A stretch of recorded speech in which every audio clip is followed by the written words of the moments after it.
Hello friends, ये कहानी है लक्ष्मी की, जो सेठ बलदेव साहनी के घर की लक्ष्मी थी। लक्ष्मी के 3 भाई थे जो गांव के साहूकार थे। तीनों के तीनों हट्टे कट्टे और तंदुरुस्त थे और लक्ष्मी अपने तीनों भाइयों की जान थी। जब लक्ष्मी 18 वर्ष की हुई तो सेठ जी ने लक्ष्मी के विवाह के लिए घर में पंडित जी को बुलाया। पंडित जी ने कहा, जजमान, लक्ष्मी बिटिया की कुंडली जिस युवक से मिल रही है वह एक बहुत ही साधारण परिवार का है। तो सेठ जी ने कहा, अरे उससे क्या फर्क पड़ता है, हम तो अपने बेटी को अपने घर पर ही रखने वाले हैं, हमें तो घर जमाई चाहिए। तो पंडित जी ने कहा, लेकिन जजमान, मुझे नहीं लगता ऐसा कुछ संभव है, यह युवक घर जमाई नहीं बनेगा। तभी सेठ जी की बेटी सेठ जी के पास आई और उनके कानों में कुछ फुसफुसाई। उसकी बातें सुनकर सेठ जी के चेहरे पर मुस्कान आ गई और सेठ जी मान गए और बोला, ठीक है पंडित जी, आप शादी की बात आगे बढ़ाइए। कुछ महीनों में लक्ष्मी की शादी एक बहुत ही साधारण युवक विमल से हुई। शुरू में दोनों की अच्छी बन रही थी और विमल की माँ सरिता भी बहुत खुश थी। एक दिन सोते वक्त लक्ष्मी ने विमल से बात की। लक्ष्मी ने कहा, सुनो जी, ना इस घर में सोफा है और ना ही गद्देदार पलंग और ना ही टीवी। आप मेरे साथ मेरे पापा के घर चलिए ना, वहाँ सब कुछ है। तो विमल ने कहा, नहीं लक्ष्मी, अब यही तुम्हारा घर है और तुम्हें इसी घर में रहने की आदत डालनी होगी। उस दिन के बाद लक्ष्मी हर छोटी छोटी सी बात के लिए विमल से झगड़ा किया करती।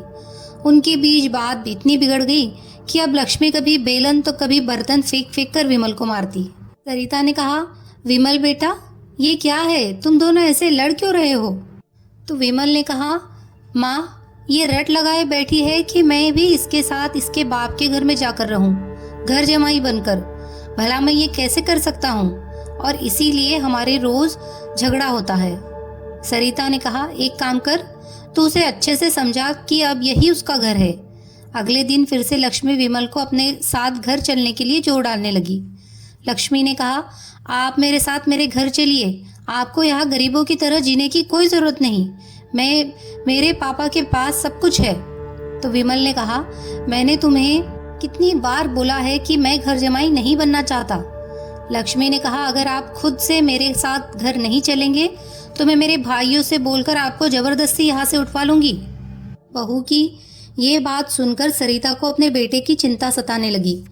सरिता ने कहा, इसके तीनों भाई तो इतने शक्तिशाली है, मेरे बेटे का क्या हाल होगा? ये मैंने क्या कर दिया? इससे अच्छा तो किसी गरीब की बेटी से शादी करवा देती, कम से कम कोई आफत तो नहीं आती। अब सिर्फ बाबा जी ही मेरी मदद कर सकते हैं। सरिता बहुत दूर एक बाबा जी के पास गई और उन्हें अपनी पूरी दुख भरी दास्तान बताई।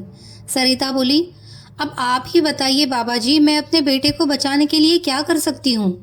बाबा ने कहा, ये ताकतवर इंसान ऐसे ही होते हैं, हमेशा निर्बल को दबाना चाहते हैं।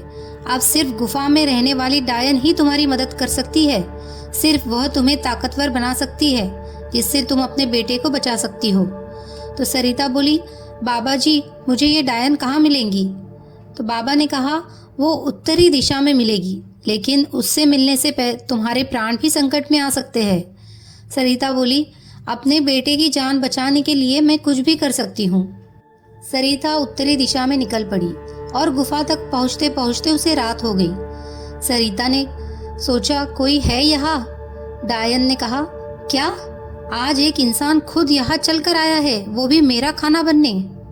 तो सरिता बोली, मैं आपसे मिलने आई हूँ। डायन ने कहा, मिलने? मुझसे? वो भी खुद चलकर? बताओ बताओ, क्या बात है? सरिता ने डायन को अपनी कहानी शुरू से सुनाई। फिर डायन बोली, उपाय तो है लेकिन बहुत कठिन है। सरिता बोली, मैं अपने बेटे को बचाने के लिए कुछ भी कर लूंगी। तो डायन ने कहा, तुम्हें मेरा श्राप अपने ऊपर लेना होगा, इससे मेरी सारी शक्तियां तुम में आ जाएगी, तब मैं आजाद हो जाऊंगी और फिर तुम डायन बनकर यही इस गुफा में रहोगी और ना ही सूरज की रोशनी में बाहर निकल सकोगी, क्योंकि डायन की शक्तियां सिर्फ रात में ही काम करती है। क्या तुम्हें मंजूर है? सरिता ने कहा, विमल को बचाने के लिए अगर मुझे डायन भी बनना पड़े तो मुझे मंजूर है। डायन ने कुछ जादू किया और डायन की सारी शक्तियां सरिता में चली गई और अब डायन आजाद होकर एक औरत बन गई और सरिता डायन बन गई थी। यह पूरा दिन हो गया था। विमल ने गांव में जाकर अपनी माँ को ढूंढा, लेकिन माँ कहीं नहीं मिली। रात को वो घर पहुंचा तो फिर लक्ष्मी उस पर भड़क गई।